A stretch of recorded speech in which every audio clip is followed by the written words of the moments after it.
성경 의도된 하나님의 은혜, 오늘 26번째입니다. 우리가 창세기까지 25번 이제 마치고요. 출애굽기로 이렇게 넘어오게 됩니다. 그런데 우리가 지금 계속적으로 보고자 하는 것이 성경 안에는 우리가 깨닫지 못할 뿐 하나님의 감춰진 의도가 그 안에 있다는 것입니다.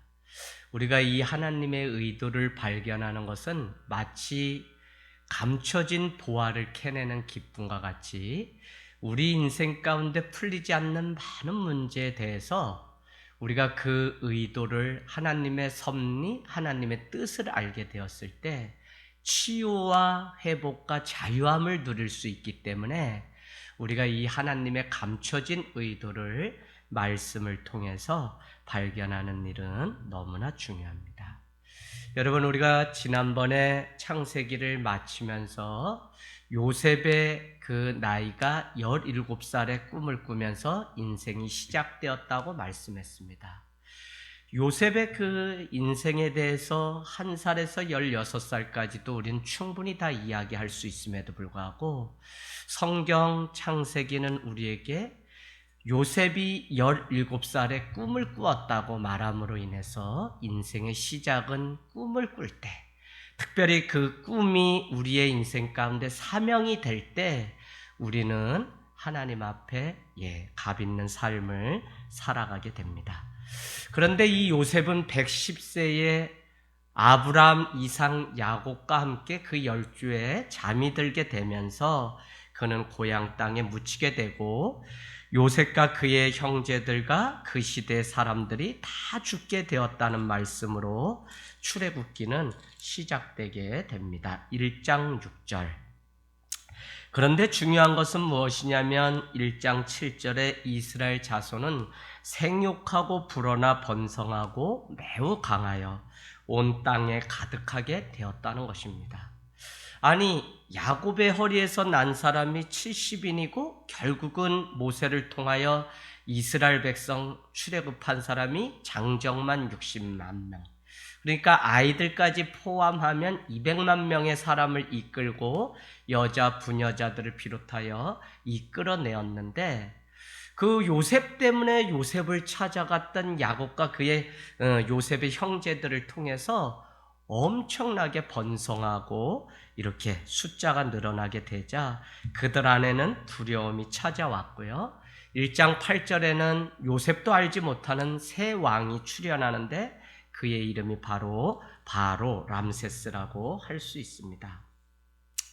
그는 새 왕은 이야기하기를 1장 9절에 백성에게 이렇게 이야기합니다. 이 백성 이스라엘 자손이 우리보다 많고 강하도다. 그러니 우리가 지혜롭게 하자. 두렵건대 그들이 더 많아서 전쟁이 일어나게 되면 오히려 이스라엘 그 사람들이 이 우리 땅에서 우리를 내쫓을까 두렵다고 이야기하면서 하나의 전략을 짜게 되는데 그것이 감독을 세우게 되고 바로를 위해서 국고성 비돔과 람셋을 건축할 때 히브리 이스라엘 사람들을 동원해서 온갖 고통스러운 그 노동을 시키게 되었다는 것입니다.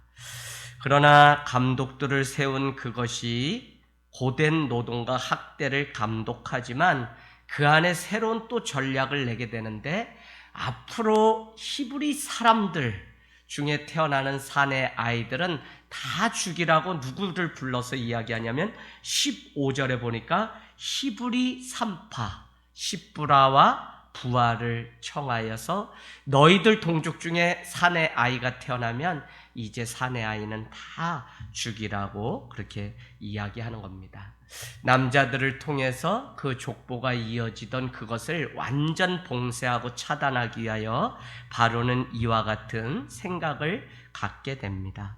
그럼에도 불구하고 오늘 17절에는 이 히브리파 산파들은 하나님을 두려워함으로 애굽 왕의 명령을 어기고 남자 아기들을 살리게 되고 왕은 이 사실을 알게 되었을 때 왜 이와 같이 너희가 하였느냐라고 묻자 어차피 히브리 산모들이 낳는 아이는 먹지 못하고 낳기 때문에 자라지도 못한 채 다 죽게 되기 때문에 그대로 두었다는 말로 지혜롭게 말을 넘깁니다.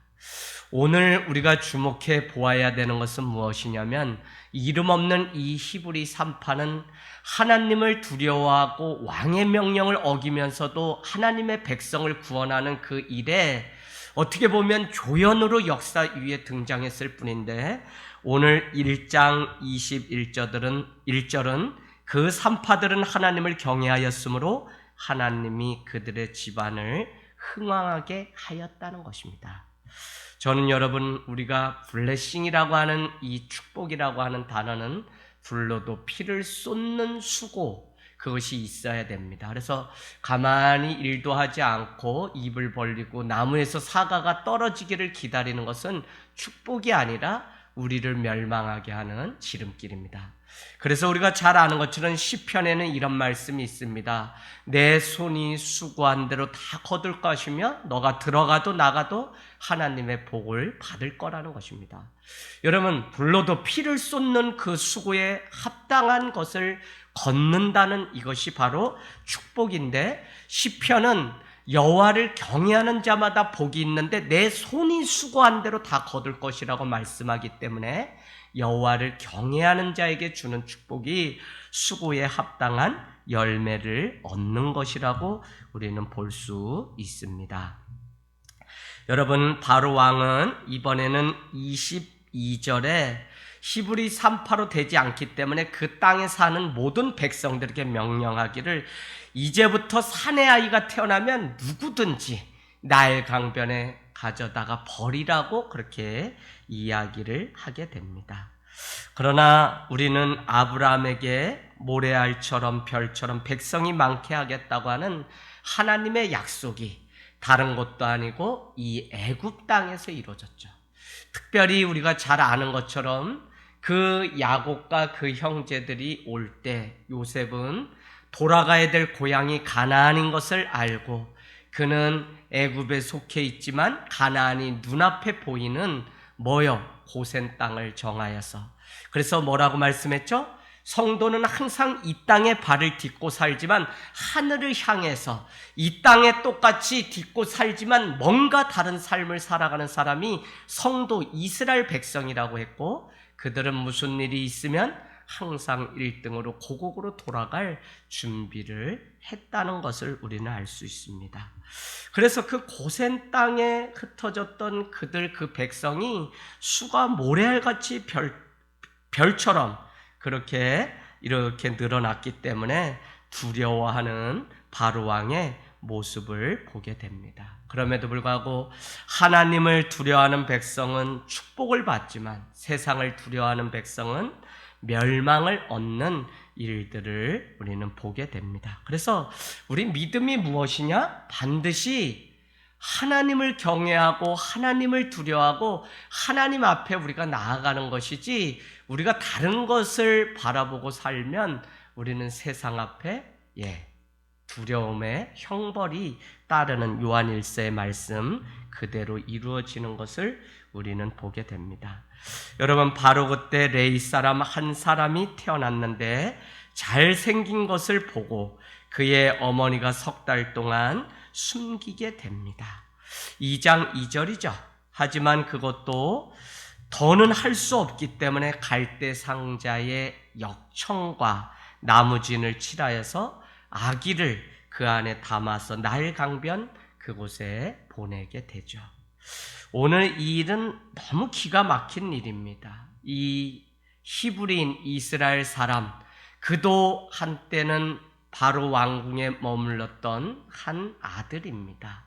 바로 양아들과 같았던 그 갈대 상자에 있는 사람이 모세. 그래서 모세라고 하는 이름의 뜻은 오늘 우리가 말씀을 보면 2장 10절에 모세라 하여 이르되 이는 내가 그를 물에서 건져내었음이라 하셨더라 라고 하는 의미가 있습니다. 여러분 우리도 어떻게 보면 다 물에서 건져낸 자죠. 그래서 우리가 어머니의 양수에서 헤엄을 치다가 탯줄을 끊고 이 땅 가운데 오는 것을 보면 우리도 다 물에서 건져낸 자입니다. 오늘 이 일이 너무 기가 차기 때문에 어떻게 하게 되냐면 바로 그의 누이가 2장 4절에 보니까 갈대 상자에 동생 모세를 넣고 나일강변에 보내면서 그 장면을 이렇게 지켜보게 되는데, 때마침 목욕을 하기 위해서 바로의 딸이었던 공주가 나와서 갈대 상자를 보게 되고 그 안에 있는 이 아이의 울음을 듣고 불쌍히 여겨서 데려오게 됩니다. 그때 지혜를 발휘하고 하나님의 구원을 이루기 위하여 역사의 무대의 주인공으로 모세를 세우기 위하여 많은 조연들이 있는데, 오늘 그 조연의 훌륭한 역할을 한 사람이 히브리 산파였다면 오늘 그의 누이입니다. 그의 누이는 바로의 공주에게 찾아가서 이렇게 이야기합니다. 내가 당신을 위하여 어떻게 해요? 히브리 여인 중에서 유모를 불러다가 이 아이에게 젖을 먹이게 하면 안 되겠냐고 묻습니다. 그랬더니 바로의 딸이 8절이죠. 가라 하매 그 소녀가 가서 그 아기의 어머니를 불러오니, 어머니의 이름은 우리가 잘 아는 것처럼 요게벳입니다. 이 사실을 모른 채 오늘 바로의 딸은, 공주는 삭을 주면서 잘 이 아이를 길러줄 것을 부탁하게 됩니다. 여러분, 바로의 궁전 안에서 모세는 40년간 왕자로서 국제 문물과 정세와 애굽의 문화를 익힌 사람이 됩니다. 지도자가 되려면 내 것만 알면 안 되고요, 모든 것을 알아야 하는데 오늘 그와 같은 삶을 이뤄갖고 훈련시키신 하나님의 놀라운 계획을 우리는 볼 수 있습니다. 그래서 오늘 삭을 주면서 그 젖을 먹였던 요게벳은 아이 모세를 낳았을 뿐 아니라 바로 왕궁에 들어와서 모세가 자라기까지 일정 부분 너는 히브리 사람이고 너는 하나님의 백성이라고 하는 정체성에 대한 교육을 끊임없이 했을 거라는 생각이 듭니다. 여러분, 오늘 우리가 이 장면은 어떻게 보면 상식적이지도 않고 합리적이지도 않아요. 왜냐하면 그의 아버지 바로는 산의 아이를 죽이려고 하는데 오늘 바로의 딸 그 공주는 아버지가 죽이려고 하는 아들을 던져서 자기의 아들로 삼고 그를 어떻게 해요? 살려서 하나님의 구원을 이루는 또 조연의 역할을 하는 것을 보면, 우리는 누구를 만나든지 우리가 믿음의 눈으로 그것을 바라보고 그것을 해석할 수 있으면 하나님이 헛된 만남은 없고 다 그 안에 하나님이 이루고자 하시는 하나님의 섭리가 있다는 것입니다. 저는 오늘 하나님의 의도, 오늘 왜 그 바로의 딸은 나일강에 가서 목욕을 했을까? 그런가 하면 많은 것들이 떠내려왔을 텐데 유독 그 갈대 상자를 보고 우는 아이를 향해서 자기의 동족도 아님에도 불구하고 긍휼한 컴패션, 그 불쌍히 여기는 마음을 주셔서 그를 이렇게 데리고 바로의 궁전으로 갈 수 있었을까? 참 우리는 이 하나님의 이루 말할 수 없는 계획들을 사람을 통해서 계속, 그런데 목표는 한 가지라고요. 뭐냐면 구원을 이루시기 위해서, 마치 어떻게 해서든지 죄인된 우리를, 그 아들을 죽기까지 복종하게 하사 십자가에 내어주심으로 구원을 이뤄내고야 마는 하나님의 그 사랑, 끈질긴 그 사랑을 우리가 성경을 통해 보는 것처럼 오늘 하나님은 바로와 달리 바로의 딸을 통해서 하나님의 일들이 이루어지는 것을 보게 됩니다. 여러분, 우리는 다 하나님이 빚어가시는 인생입니다. 한결같이 출생부터 죽음까지 세상적으로 보면 순탄한 과정이 하나도 없는 것 같습니다. 그럼에도 불구하고 고난으로 시작된 모세의 인생은 그만큼 감당해야 될 일이 그에게 있었다는 것입니다. 여러분, 이스라엘이라고 하는 민족을 애굽의 바로로부터 구원해내는 이 일이 얼마나 어려운 일일까요? 우리는 살아가면서 흔히 왜 이와 같은 일들이, 왜 나는 출생 배경이, 왜 우리 집은 이렇게 되었을까, 나는 왜 내 삶만 이렇게 어려울까, 우리는 생각할 수 있다고요.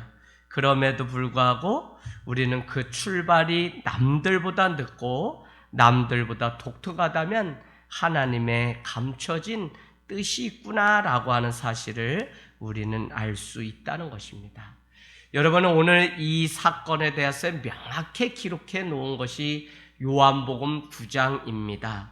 그래서 여러분, 날 때부터 소경된 사람을 향하여서 많은 사람들은 그의 부모의 죄냐 아니면 자기의 죄로 인한 것이냐고 묻지만, 주님은 분명히 말씀하시기를 그에게도 하나님이 하시고자 하시는 일이 있고, 그를 통해서 아직 낮임에 나를 보내신 이의 일을 우리가 하여야 하리라. 밤이 오면 일을 하고 싶어도 일을 할 수 없기 때문에 낮과 같은 이때에 일을 하라고 우리에게 권면하는 것이 요한복음 9장 3절 4절.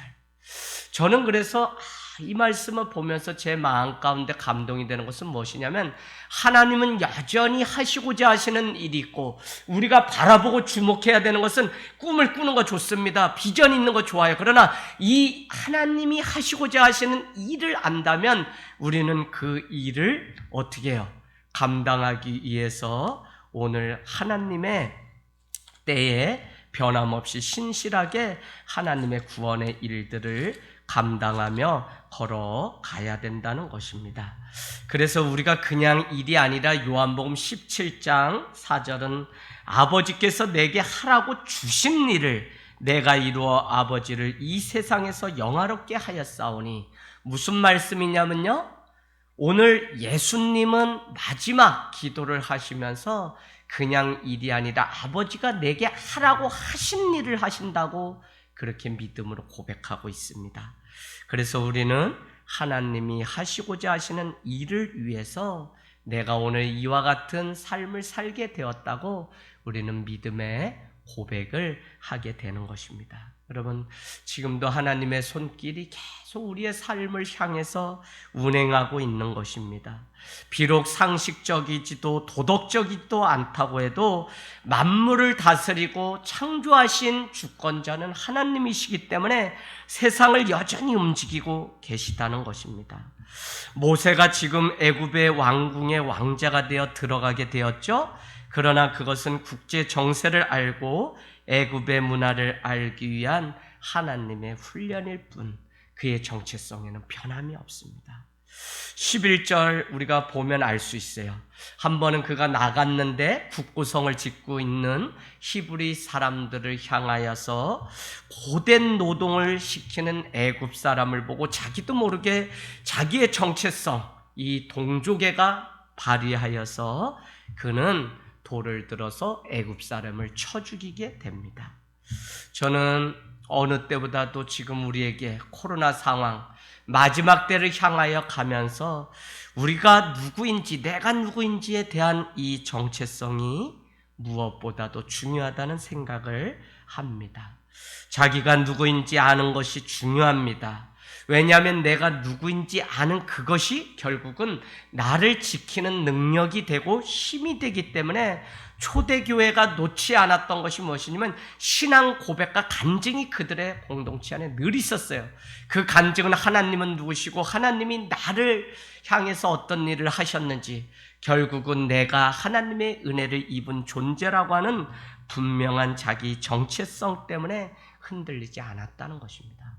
여러분, 이 사람은 이러고 저 사람은 저러고 저 선배는 저러고 이 교회는 이렇고 왜 대통령은 저렇게 하고 누구는 저렇게 하고, 우리가 많은 것들 이야기할 수 있지만 사실 나의 정체성이 분명하면 말할 수는 있겠지만 내가 가는 길을 놓치지 않고 내가 가야 할 길이 지금 어디인지, 헤호도스 그 길, 생명의 길, 예수의 길이라는 사실을 놓치지 않고 걸어가는 사람들이 바로 신앙인이고 하나님의 신자라는 것입니다. 우리는 이 정체성이 불분명하면 자기 정체성이 없기 때문에 다른 누군가를 폄하함으로 인해서 마치 자기는 의인인 것처럼 말하려고 하는 죄인된 경향이 우리에게 있습니다. 오늘 모세는 그가 바로의 애굽에 있든지 어느 곳에 있든지 자신은 하나님의 백성, 히브리 사람이라고 하는 정체성이 분명했기 때문에 오늘 그는 그와 같은 행동을 했다는 것입니다. 40년째 그곳에서 바로에게 주는 유익한 그 풍성한 혜택을 누리고 살았다면 그는 이스라엘 백성 돌아가야 될 땅에 대한 그 개념이 전혀 없었을 텐데 오늘 모세는 그렇지 않았다는 것입니다. 여러분, 코로나에도 나는 하나님을 믿는 사람이라는 이 정체성이 분명하면 우리는 하나님 앞에 예배할 수 있습니다. 정체성이 있으면 움직이지 않고요. 정체성이 있으면 지금 흔드는 것이 있다고 해도 꿈쩍하지 않는 것이 우리의 정체성, 아이덴티티입니다. 오늘 애굽 사람을 죽인 이 일이 탄로난 것을 알고 모세는 도망자의 삶을 시작하게 되고 15절을 보면 바로가 이 일을 듣고서 보게 되고 모세를 죽이려고 찾게 됩니다. 모세가 바로의 낯을 피하여 미디안 땅에 머물며 하루는 우물 곁에 있는데 여러분 모세 역시 나일강변에서 바로의 딸에 의해 건져진 바로의 아들임에도 불구하고 40세가 되었을 때 화려한 왕궁을 떠나서 그는 저기 미디안 광야로 가게 됩니다. 광야는 미드바르라고 하는 히브리어가 있는데 여기에서 다바르라고 하는 말씀이라고 하는 다바르, 미드바르라고 하는 이 두 가지는 같은 어근을 가지고 있습니다. 저는 이것을 이렇게 생각합니다. 미드바르 광야에 나가면 들을 수 있는 것이 있는데 그것이 다바르 하나님의 말씀이라는 것입니다. 우리 인생길에도 들리지 않고 보이지 않고 나가지 않던 그 하나님의 말씀이 내 인생 가운데 광야가 찾아오고 물이 내리지 않고 먹을 물이 없고 힘들고 괴로울 때 어디선가 미세한 성령의 음성이 들려오는 그 하나님의 음성, 모세야 모세야 아브라함아 아브라함아. 여러분, 우리도 바로 이 미드바르 광야에 나가야만 우리는 다 바로 하나님의 말씀이 선포되고 그 하나님의 말씀을 다시 찾고 그 말씀으로 다시 살게 됩니다. 그게 무엇이냐면 예배입니다. 우리가 살아가는 이 세상 광야예요. 물 한 방울 없어요. 누가 주는 거 없어요. 그러나 우리가 그런 상황 속에서도 우리는 이 세대를 향하여 하나님이 하시는 그 말씀을 듣기 위하여 어디로 가야 하냐면 예배의 자리로 가야 합니다. 그래서 마물의 헤브론 상수리 숲을 아래 하나님이 물을 주시고 그 나무 아래서 하나님이 우리를 축복하시려고 이 광야 이 사막에서 나무를 두었구나. 왜요? 그곳 밑에를 파게 되면 물이 있기 때문에 아브라함은 그곳에 늘 제단을 쌓고 하나님 앞에 예배를 드렸다는 것입니다. 오늘 광야에서 모세는 은혜를 입게 되는데 미디안 제사장의 딸 7명이 아버지의 양떼를 르벨의 그 양떼를 치기 위해서 광야에 나왔다가 바로 그들을 또 해코지하려고 하는 다른 목자들이 와서 그들에게 어려움을 줍니다. 그때 등장했던 사람이 미디안 광야에 있는 모세고요. 그는 일어나서 그들을 도울 뿐만 아니라 양떼 먹이는 일까지 함께하게 됩니다. 결국 모세가 광야에서 베풀었던 하나님의 마음으로 행했던 그 선행은 오늘 보니까 아버지 르벨에게 2장 18절 19절에 보니까 들려지게 됩니다. 얘들아, 너희가 다른 날보다 오늘 좀 일찍 왔다. 어떻게 된 일이냐? 라고 묻게 되자 이 7 딸들은 광야에서 있었던 이야기를 하면서 우리가 애굽 사람을 만났는데 그 사람이 다른 목자로부터 우리를 이렇게 구원해 주었다고 말을 하게 됩니다. 여러분, 지도자는 도망자의 신세임에도 불구하고 다른 사람의 삶을 들여다볼 수 있는 사람이 리더입니다. 우리는 주님의 제자입니다. 제자는 disciple인, 훈련을 받은 사람이 disciple, 제자가 될 수 있습니다. 자신의 상황에 매이지 않고 오히려 복음의 진전에 의하여 충성할 때 좋은 군사, 하나님의 종이 될 수 있습니다. 법대로 경계하는 자만이 승리의 면류관을 얻을 수 있는 것처럼 좋은 지도자는 때를 가리지 않고 양떼를 돌보는 그 섬김의 삶이 그 안에 있어야 됩니다. 오늘 모세가 쫓기는 바로로부터 쫓기고 있음에도 불구하고 이와 같은 일들을 할 수 있는 것은 200만 명의 이스라엘 사람들을 이끌고 출애굽해야 된다고 하는 이 자기 정체성이 분명히 그에게 있었기 때문에 그는 오늘 이와 같은 일들을 감당할 수 있는 것입니다. 하나님은 그를 세우고 그를 단련하기 위해서 오늘 이와 같은 일을 위해서 어떻게 하시죠? 오늘 섬김의 훈련을 시키세요.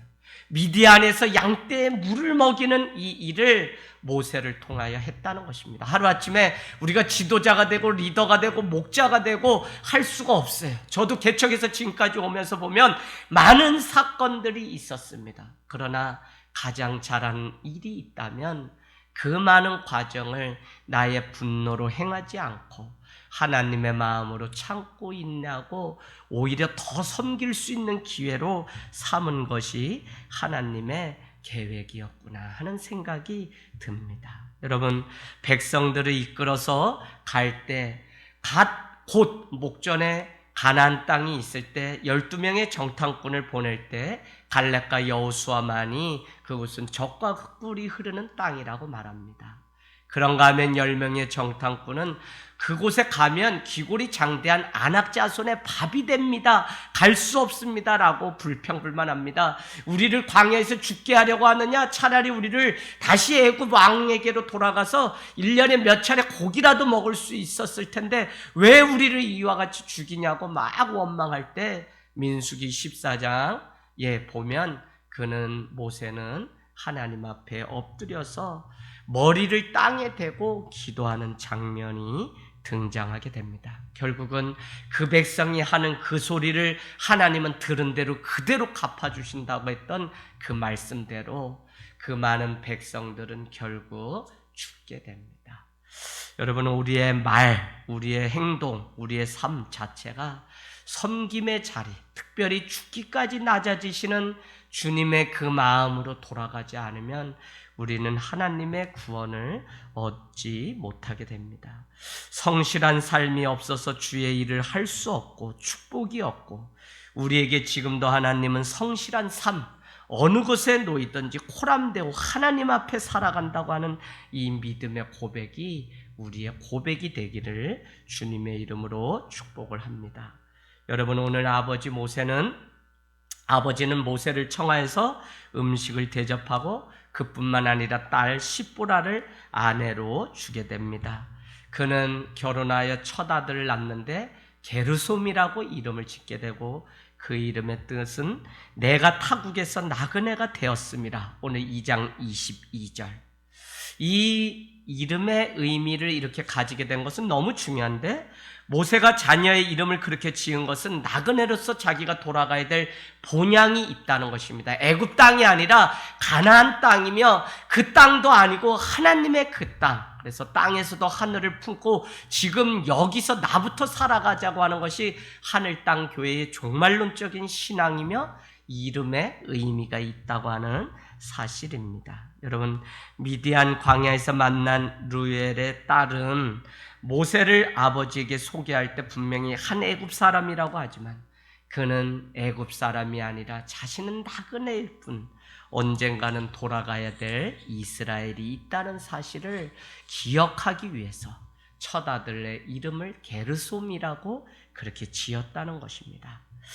하지만 애굽에 종살이하는 백성들의 탄식 소리가 끊어지지 않습니다. 계속해서 부르짖는 그들의 소리는 하나님께 상달되었다. 여러분, 이렇게 표시해 놓으세요. 상달. 목사님, 응답되었다고 하면 되지 왜 상달되었다고 합니까? 고넬료의 기도가 상달되었다.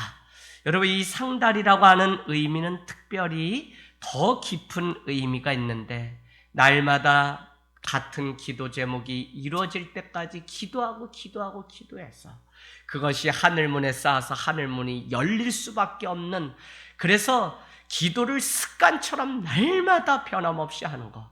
마치 초대교회 예루살렘 성전 안에는 유대인들이 있었는데 예전부터 해오던 풍습 그대로 아침, 점심, 저녁 해서 오후에 3번, 하루에 3번을 그들은 기도하는 풍습이 있었죠. 그래서 초대 교인 중에서도 베드로와 요한은 오후 3시에 가장 바쁜 삶의 시간을 끊고 예루살렘 성전에 올라가다 40년째 구걸하는 한 사내를 보게 되고 그를 주목하여 바라보니 은과 금은 내게 없거니와 나사렛 예수 그리스도의 이름으로 일어나 걸으라고 하니 그가 뛰기도 하고 걷기도 하며 많은 사람들이 솔로몬의 이렇게 그 행각에서 모여서 이렇게 이야기를 하게 됩니다. 그 소문이 삽시간에 퍼지게 되고 그로 인하여 어떻게 되는 거죠? 바로 그는 구속이 되죠. 그래서 베드로와 요한이 구속되었을 때 예수가 이 일을 했다는 말만 하지 말라고 그렇게 얘기합니다. 그랬더니 어떻게 해요? 그는 이렇게 얘기합니다. 내가 보고 들은 것을 어떻게 말하지 않을 수 있느냐라고 이야기합니다. 여러분, 오늘 이 상달되었다라고 하는 이것은 날마다 기도의 그 자리를 변함없이 지키고 응답이 있거나 없거나 늘 기도하는 이 자세.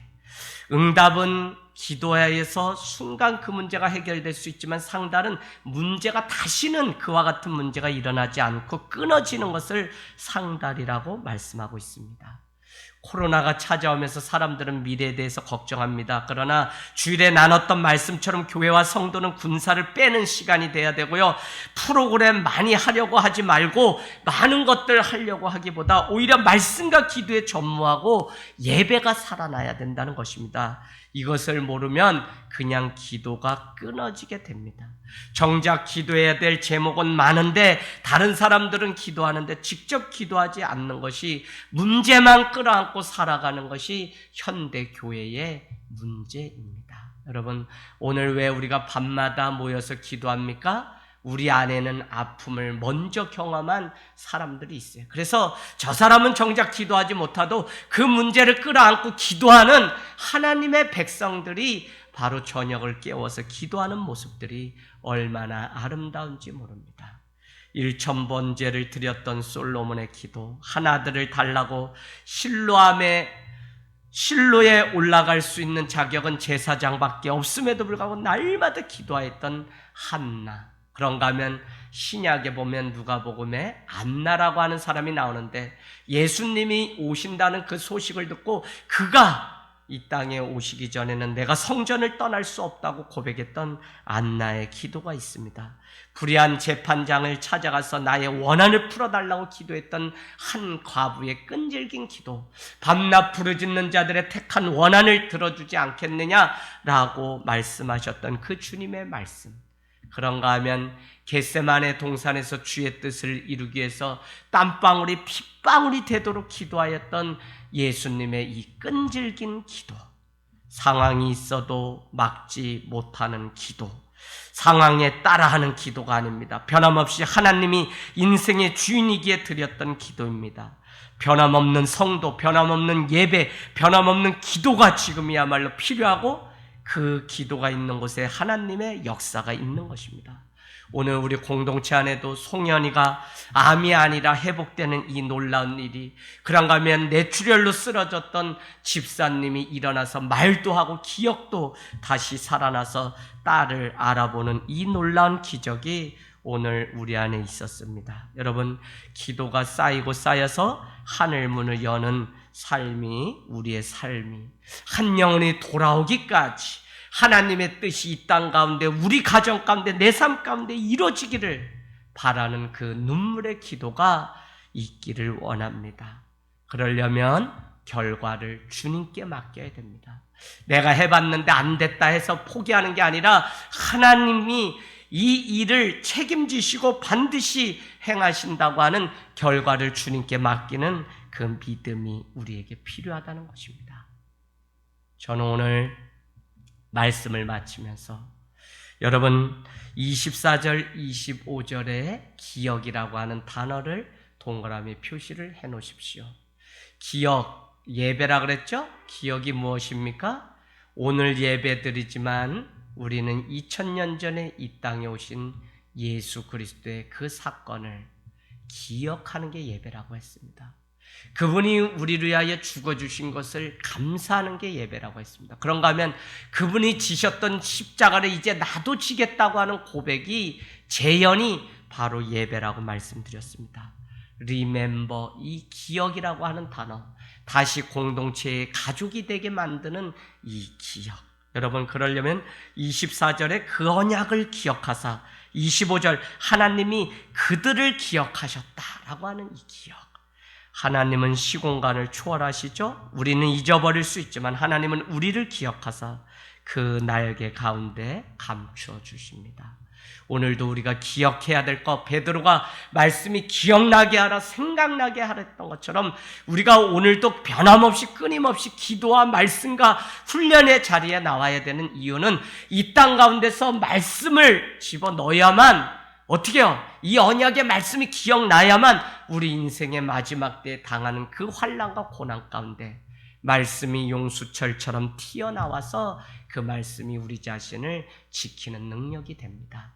여러분, 모세와 그 백성은 계속 가나안을 향하여 갑니다. 430년 뺑뺑이를 돌려서라도 하나님은 구원을 이루시기 위하여 그 일을 행하십니다.